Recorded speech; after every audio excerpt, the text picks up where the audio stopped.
Բարի երեկո, Ազատություն TV-ի ուղիղ եթերը լրատվական կենտրոնն է շարունակում, այսօրվա թողարկման ընթացքում դիտեք։ Հայրը խեղտամահանելու ճանապարհով սպանել է։ Ըստ ներքին գործերի նախարարության նախնական վարկածի, սեփական հայրն է խեղտամահարել 3-ամյա Տիգրանին։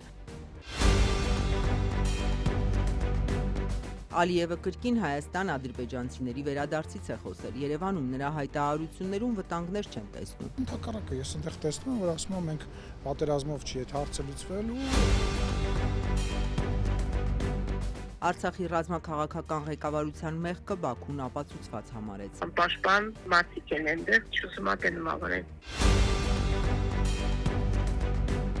Քարոզչությունը խոչընդոտելու մեջ մեղադրվող Գարեգին երկրորդի եղբայրը կալանավորվեց, նրա փաստաբանը պնդում է սուտ մատնություն է եղել։ Մի քիչ ձեներ հանեցին միկրոֆոնը ու թողին գնացին։ Հոսանքի գինը կիչնի ու երբ։ Հեծի սեփականատերերը պնդում են իշխանությունը սակագին միջեցնելու իրենց առաջարկը մերժել է, ընտրություններին ընդառաջ էլեկտրաէներգիայի էժանացման դափնիները իրեն վերագրելու համար։ Բոլոր մեթոդների դիմելու են, բոլոր։ Ծանրորդ Էմմա Պետրոսյանը դարձավ Եվրոպայի երիտասարդների առաջնության չեմպիոն։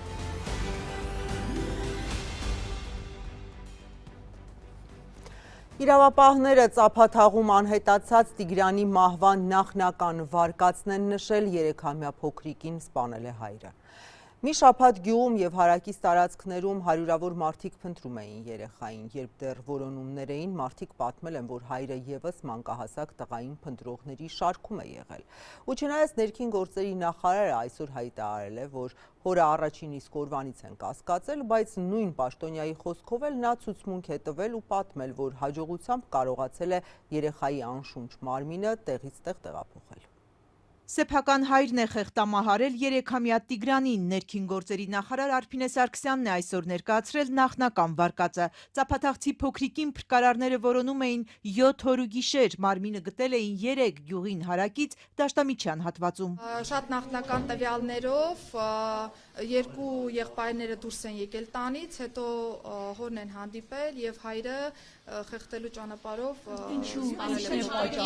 Երեխայի մարմնի գլխի շրջանում հայտնաբերվել են մարմնական վնասվածքներ, դատաբժշկական փորձաքննություն է նշանակվել։ Քննչական կոմիտեից հայտնում են հայրը Արմեն Օվանեսովը սպանության մեղադրանքով կալանավորված է։ Տիգրանը իրենից 2 տարով մեծ եղբոր հետ է եղել, ենթադրաբար սպանությունը նրա ներկայությամբ էր։ Օրեր առաջ Ազատության հետ զրույցում երեխաների թե հորաքույրը, թե մայրը պատմում էին ավագը ձեռքը անընդհատ կոկորդին է տանում, բայց ոչինչ ասել չի կարողացել, որովհետև համր է։ Հաշտալի հոսը բողազն օպտալ։ Ուրեմն երևի ողջացրել են, ինչ են նրան, չգիտեմ։ Այսինքն երեխան կոկորդին դինացույց տալիս։ Հա։ Երևի վախեցրել են, ինչ են նրան, չգիտեմ։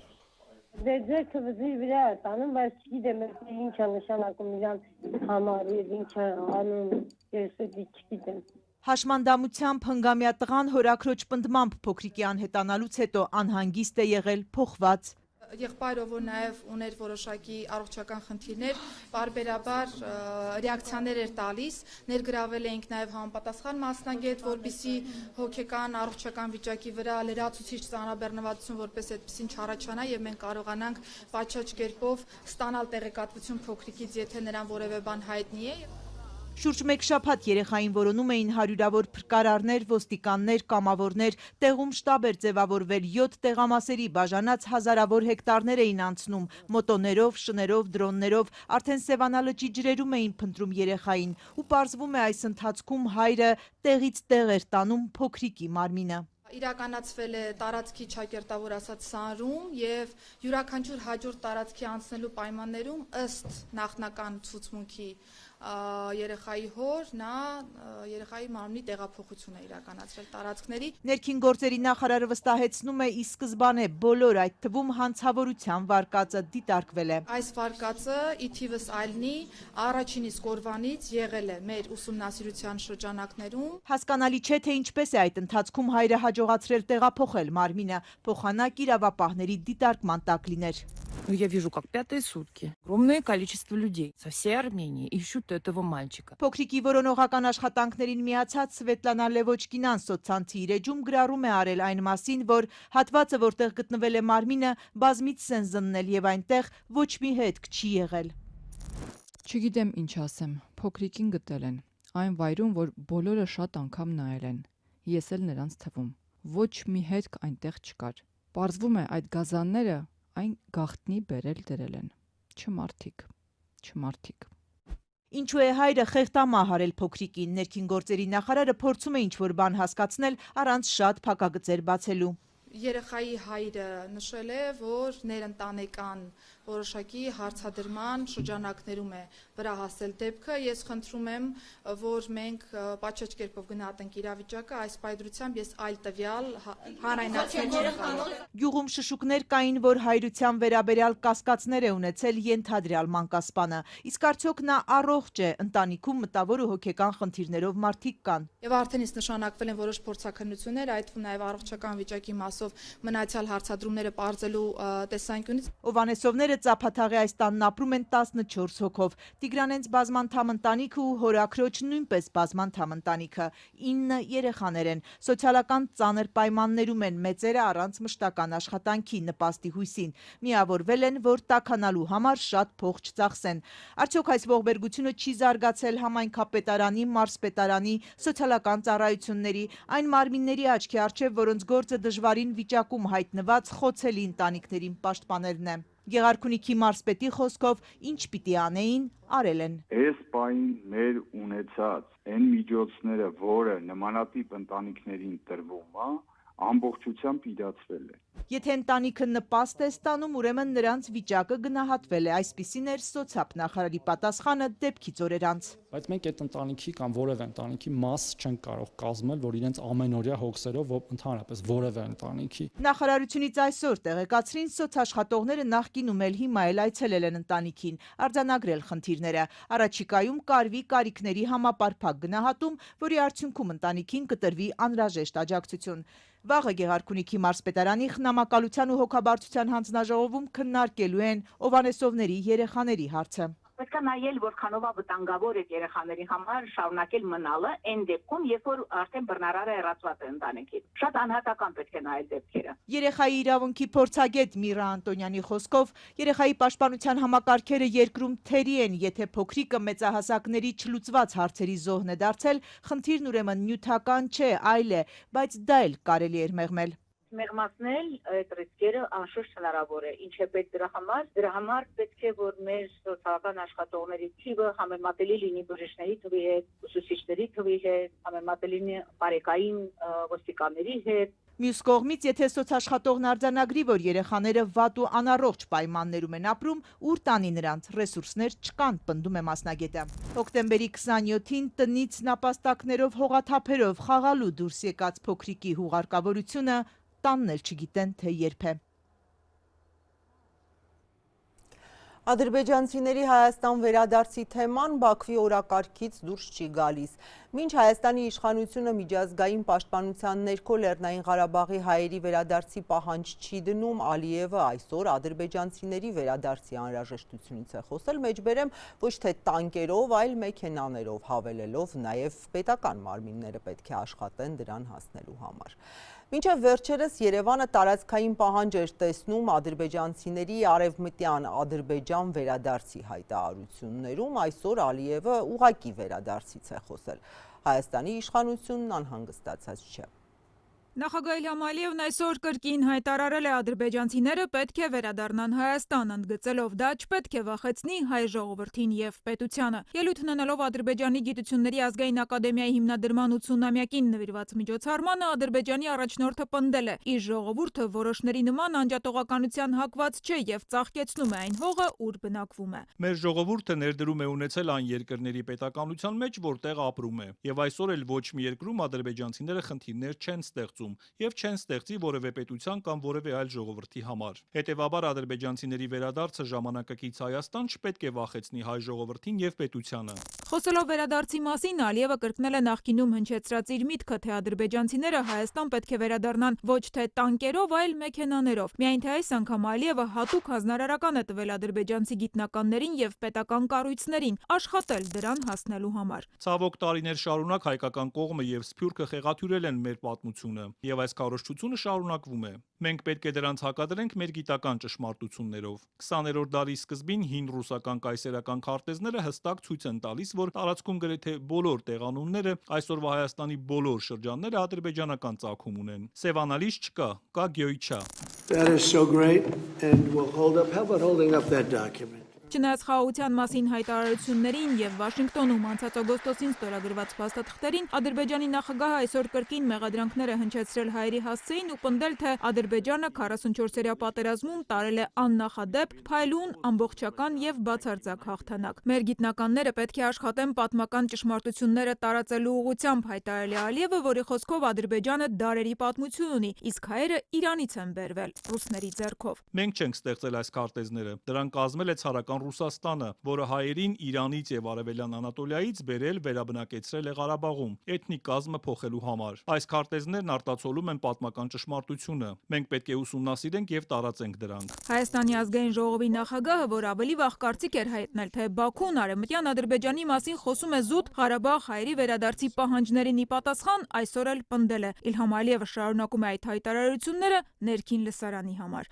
Ալեն Սիմոնյանը այդ ելույթում վտանգներ չի տեսնում, հիշեցնում Ալիևը մտադիր է ոչ թե տանկերով, այլ մեքենաներով վերադառնալ։ Դա ներքին լսարանի համար նախատեսված խոսույթ է, բայց միևնույն ժամանակ ասում եմ, մարդը դուք որ ասում եք, որ գրավելու ենք բառ, ընդհակառակը ես այնտեղ տեսնում եմ, որ ասում եմ մենք պատերազմով չի այդ հարցը լուծվելու մեքենաներով, ոչ թե տանկերով։ Այդ նախադասությունը ես հիմա այստեղ չհնարեցի։ Ներքին լսարանի համար առաջնորդի կողմից հնչեցվող այս ելույթները կամ պետական կառույցներին տրվող հանձնարարականները վտանգավոր չեն, հարցին Հայաստանի պաշտպանության նախարարն այսօր չի արձագանքել։ Սուրեն Պապիկյանն ասել է, Ալիևի վերջին ելույթը չի լսել, բայց դատելով նախորդներից ու սահմանի իրավիճակից կարող է պնդել, խաղաղությունը հաստատված փաստ է։ Որ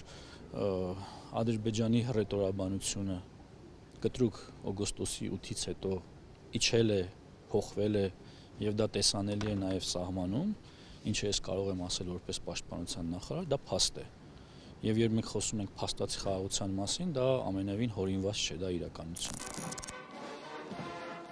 Իդեպ Բաքուն հաստատված խաղաղության պայմաններում պատրաստվում է այս շաբաթ կրկին տոնական միջոցառումներ կազմակերպել հայկական կողմի դեմ հաղթանակը նշելու համար։ Նոյեմբերի 8-ին ըստ ադրբեջանական լրատվամիջոցների Ադրբեջանում հաղթական շքերթ կանցկացվի 44-օրյա պատերազմի 5-րդ տարեդարձի պատվին, որին մասնակցելու համար Բաքու կժամանեն Ադրբեջանի մերձավոր դաշնակիցները՝ Թուրքիայի նախագահն ու Պակիստանի վարչապետը։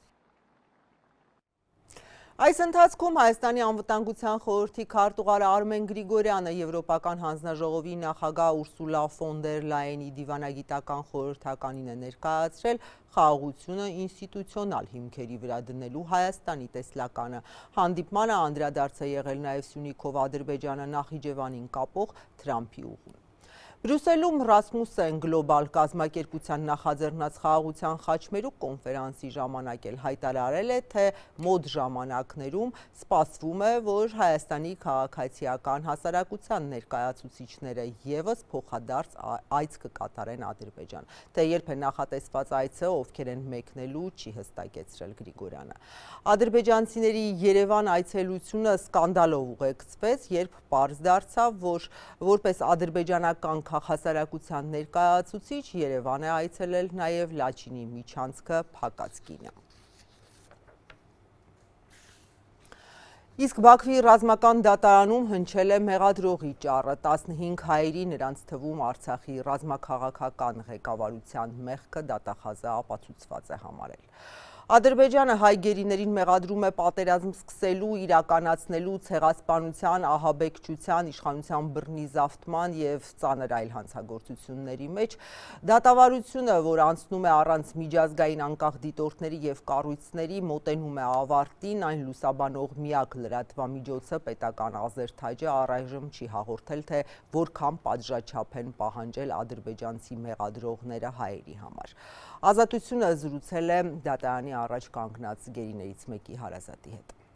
Արցախի ռազմաքաղաքական ղեկավարության եւ մյուս 7 հայերի մեղքն ադրբեջանցի պետական մեղադրողն այսօր ապացուցված է համարել։ Դատելով հրապարակված լուսանկարից 15 գերեվարված հայերը, այդ թվում Արցախի նախկին ղեկավարները, ապակեպատ խցում հոտնկայս լսել են Ադրբեջանի գլխավոր դատախազի առաջին օգնական Վյուսալ Ալիևի մեղադրական ճառը։ Բաքվի զինվորական դատարանում Ալիևը հայտարարել է, թե մեղադրյալներին վերագրվում են հանցագործություններ, որոնք իրականացվել են 1988 թվականից մինչև 2023-ի սեպտեմբերի 20-ը, այսինքն Ղարաբաղյան շարժումից մինչև Արցախի վրա ադրբեջանական հարձակումն ու արցախահայերի էթնիկ զտումը։ Մեղադրող դատախազը պնդել է, թե մեղադրյալներն անուղղակի մասնակցություն են ունեցել Ադրբեջանի դեմ ուղղված հանցագործություններին։ Հարցաքննվել են մեղադրյալները, տուժածներն ու վկաները։ Իբրև մեղադրող կողմ մենք կարծում ենք, որ մեղադրյալների մեղքը հիմնավորված է ապացույցներով։ Իր մեղադրական ճառում ասել է մեղադրող դատախազը, ընդգծելով, թե շուրջ 1 տարի տևած դատաքննության ընթացքում մոտ 100 նիստ են գումարել։ Արցախի ռազմաքաղաքական ղեկավարությանն Ադրբեջանը մեղադրում է պատերազմ սկսելու եւ իրականացնելու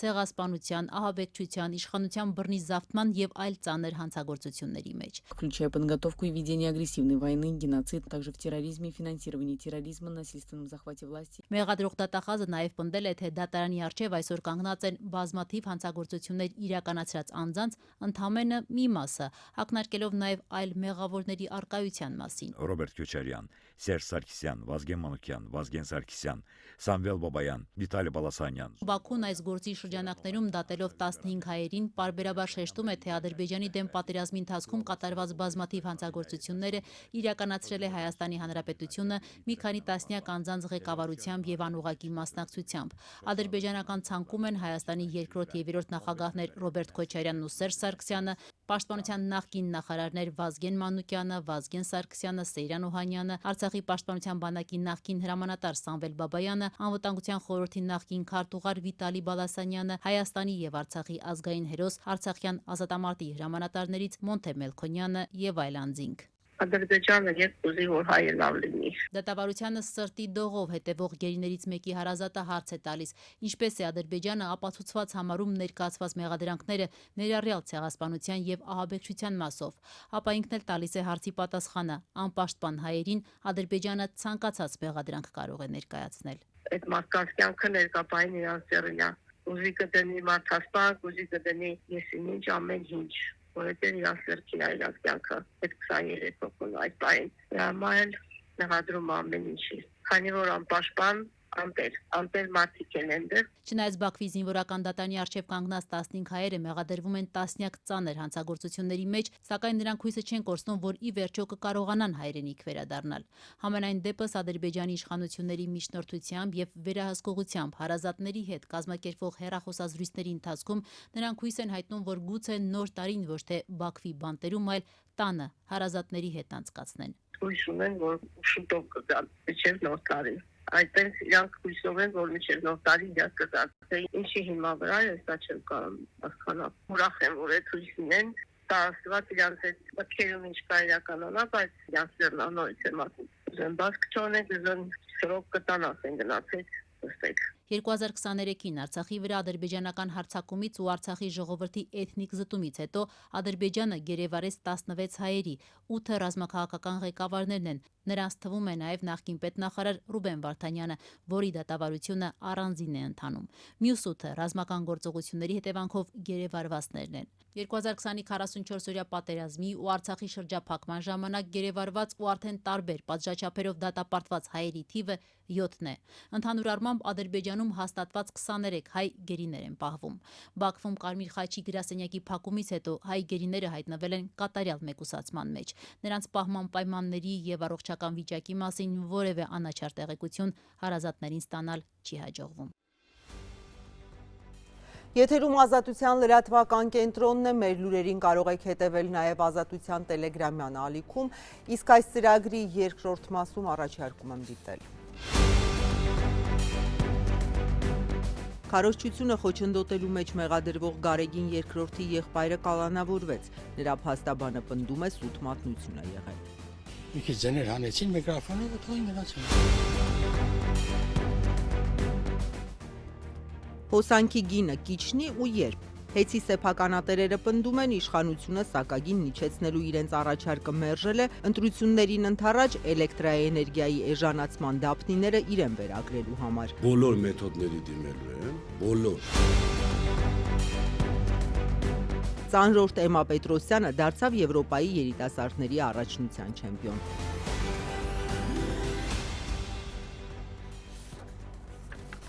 Ամենայն հայոց կաթողիկոս Գարեգին երկրորդի եղբայրը կալանավորվեց, քննչական կոմիտեն նաև եղբորորդուն կալանավորելու միջնորդություն է ներկայացրել։ Հայ առաքելական եկեղեցու առաջնորդի հարազատները մեղադրվում են քարոզչությունը խոչընդոտելու մեջ։ Մինչ վաղարշաբաթի ընտրություններում Հանրապետություն կուսակցության թեկնածու Հարություն Մկրտչյանը պնդում է, թե կաթողիկոսի եղբայրը Գևորգ Ներսիսյանը իր որդիների հետ խոչընդոտել է նախընտրական քարոզչությունը, նրանց փաստաբան Արա Զոհրաբյանը վստահեցնում է սուտ մատնություն է եղել։ Տեսանյութ է հրապարակել, որը Զոհրաբյանի իր խոսքերն ապացուցում են։ Տեսնենք ոսկեհատցիները ինչ են պատմում նոյեմբերի 1-ի այն դեպքերի մասին, որոնք կողմերը տրամագծորեն հակառակ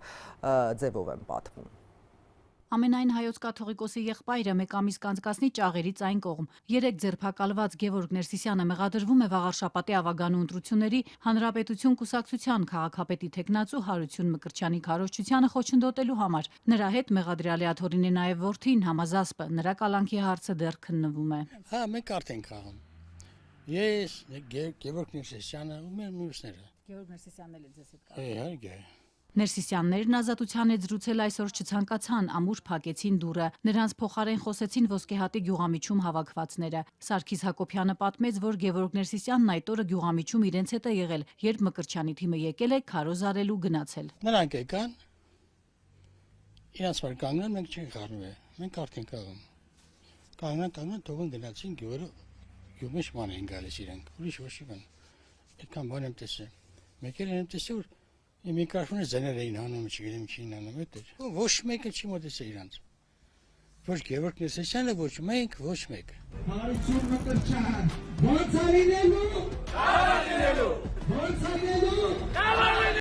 3 վաղարշաբաթ խոշորացված համայնքի ավագանու ընտրություններում քաղաքապետի թեկնածու Հարություն Մկրտչյանն էր ահազանգել, որ շաբաթ օրը գյուղ էին գնացել քարոզչության։ Ազատության հետ զրույցում ասաց, իրենց թեկնածուներից մեկն անցել էր նաև կաթողիկոսի եղբոր տան մոտով, իրազեկել էր մի քանի ժամից գյուղամիջում սպասվող հանդիպման մասին, բայց արժանացել հայհոյանքների, վիրավորանքների, նաև հորդորների անհապաղ հեռանալ գյուղից։ Մոտ տպավորությունն է, որ ոսկեհատ համայնքը ամբողջությամբ Ներսիսյան ընտանիքին է պատկանում։ Այնինչ իրենց իսկ կողմից հրապարակված տեսանյութի համաձայն դա տեղի է ունեցել փողոցում։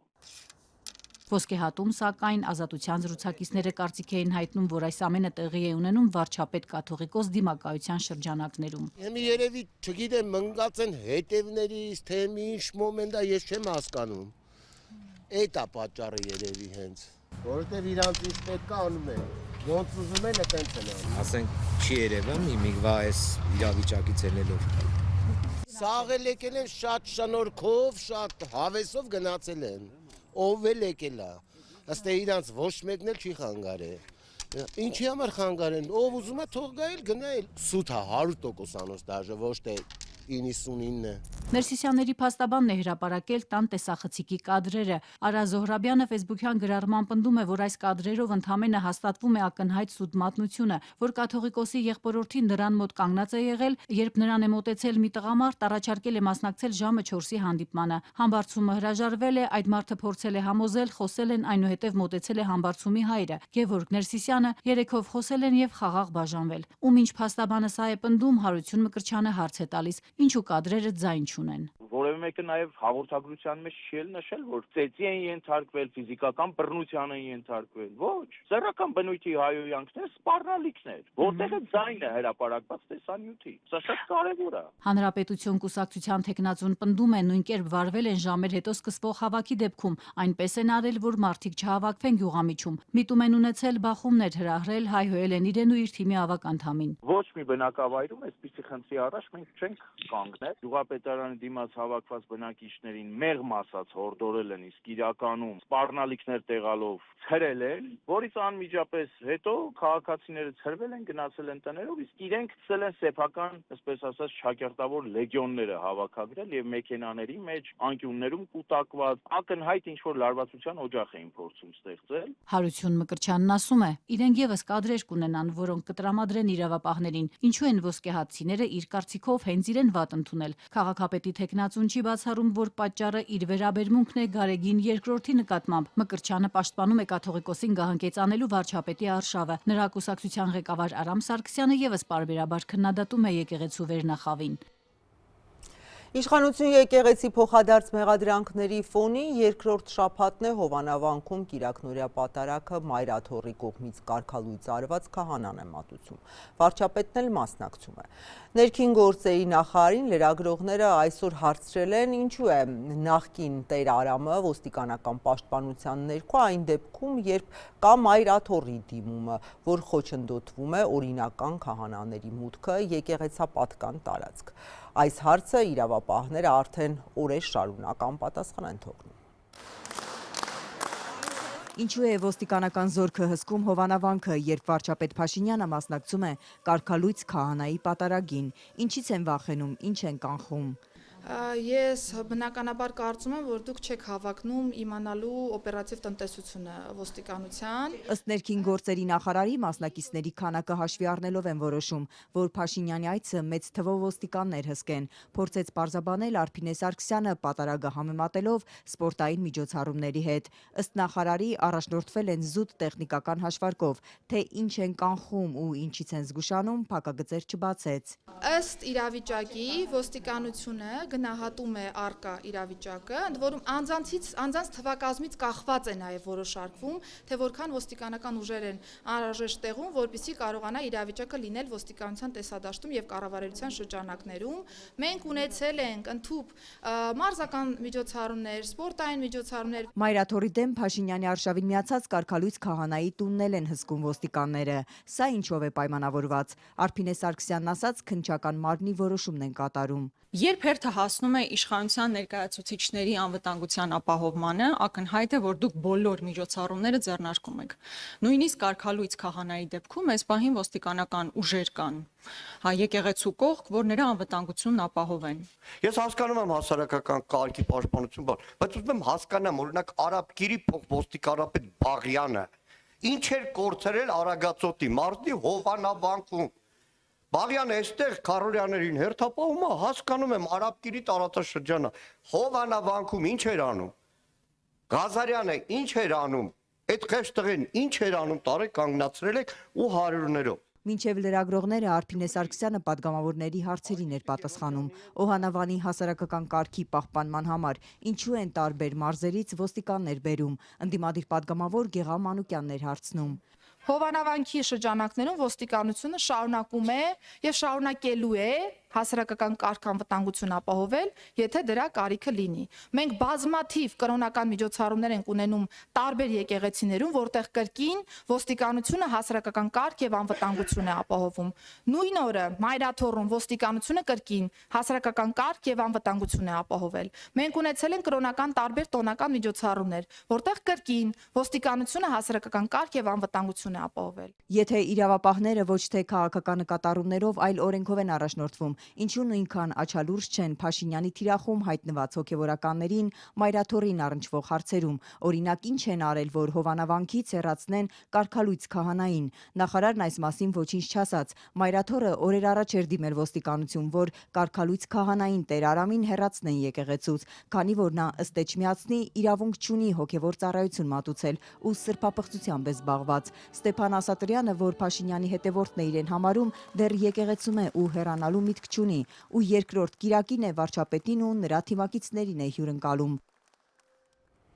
Էլեկտրաէներգիայի էժանացման շուրջ վեճը իշխանության եւ հեծի սեփականատերերի միջև շարունակվում է։ Մեծահարուստ Սամվել Կարապետյանին պատկանող հեծի կառավարումը վերցնելու եւ ընկերությունն ազգայնացնելու մասին բարձրաձայնվեց նույն այն օրը, երբ միլիարդատերը հայտարարեց իշխանության հարձակումներից եկեղեցու պաշտպանությանը իր ձևով մասնակցելու մասին։ Այսօր հեծի նախկին գլխավոր տնօրենի պաշտոնակատարը իր վարկածն է ներկայացրել, ինչու է մերժվել հոսանքն էժանացնելու իրենց առաջարկը։ Հեծ տնօրենների խորհրդի նախագահ Նարեկ Կարապետյանը մի քանի օր առաջ պնդել էր, որ հոսանքի սակագինը բնակչության համար կարող է իջնել 3 դրամով։ Սակագները հաստատող հանրային ծառայությունները կարգավորող հանձնաժողովից նախ հակադարձել էին, ասելով, թե սակագինը 3 դրամով իջեցնելու հայտարարությունը չի համապատասխանում իրականությանը, հետո էլ պնդել, թե հանձնաժողովը արդեն սեպտեմբերի 15-ից սկսել է ամբողջ համակարգի սակագների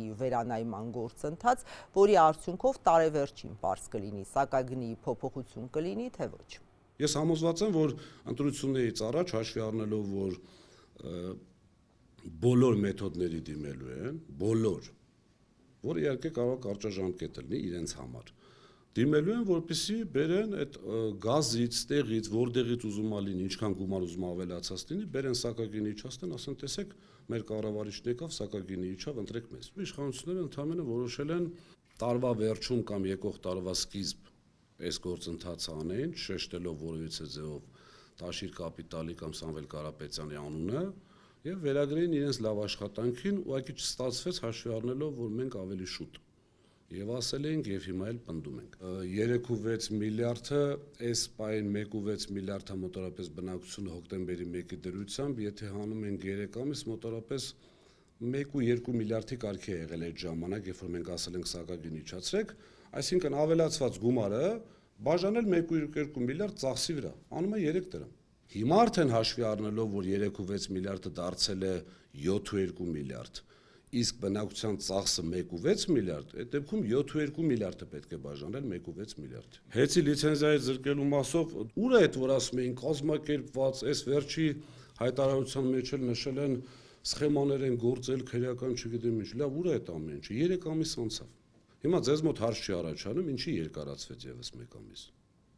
Ինչի 3 ամսում չավարտեցին այդ վարույթը։ Ես դրա պատասխանն ունեմ, որովհետև ոչ մի բան չեն գտել, որով կարող են գնալ, կարող է գտել են ինչ-որ բաներ, որոնք տուգանքի ենթարկելու, տույժի նկատողության, բայց լիցենզիայից զրկելու հիմք չեն գտել։ Ես ձեզ ամենայն պատասխանությամբ հայտարարում եմ, ստիպված որոշում են կայացրել իրենց իմիջի հաշվին եւս 1 ամիս երկարացնել, որպեսզի փորձեն այս 1 ամսվա ընթացքում ինչ-որ մեկին բռնեն, չգիտեմ, մի բան էլի այդպես զրպարտող, մի բան, իրենց սովոր են իրենք։ Երևանում անցկացված Եվրանեստի շուրջ աղմուկը չի մարում։ Թբիլիսին խիստ քննադատել է Վրաստանի իշխանությունների դեմ ընդունված բանաձևը, Վրաստանի խորհրդարանի փոխխոսնակը նաև հայ պատգամավորներին է մեղադրել Երևանի դիրքորոշմանը փաստացի դեմ գնալու մեջ։ Երևանից վրդովմունքի պատճառը չեն հասկանում, վրացական երազանքն ի սկզբանե էր բոյկոտել Եվրանեստի երևանյան հավաքը, խորհրդարանական պատվիրակություն չուղարկելով Հայաստան, Վրաստանի իշխանությունը մասնավորապես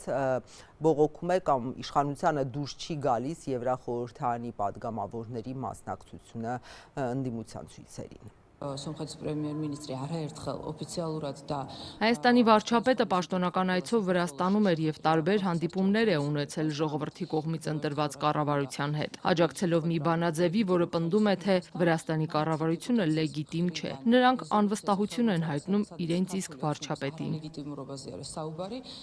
Եվրանեստ խորհրդարանական վեհաժողովում Հայաստանի պատվիրակության թե կառավարող ուժի թե ընդդիմադիր պատգամավորները կողմ չեն քվեարկել Վրաստանին վերաբերող փոփոխությունների առաջարկներին։ Վրաստանին վերաբերող այդ փոփոխություններին Հայաստանի պատվիրակության անդամները կամ ձեռնպահ են քվեարկել կամ չեն մասնակցել քվեարկությանն առհասարակ։ Միայն մեկ առաջարկ է եղել, որը վերաբերել է Հարավային Օսեթիա բառերը Ցխինվալի շրջան բառերով փոխարինելուն, որին Հայաստանի պատգամավորներից մի քանիսը կողմ են քվեարկել։ Բոլոր փոփոխությունների քվեարկությունից հետո քվեարկության է դրվել ամբողջական բանաձևը, որը Հայաստանի համար կարևոր դրույթներ ուներ, այդ թվում կառավարող ուժի պատգամավորների առաջարկության բանաձևի նախագծի մեջ ներառված դրույթները։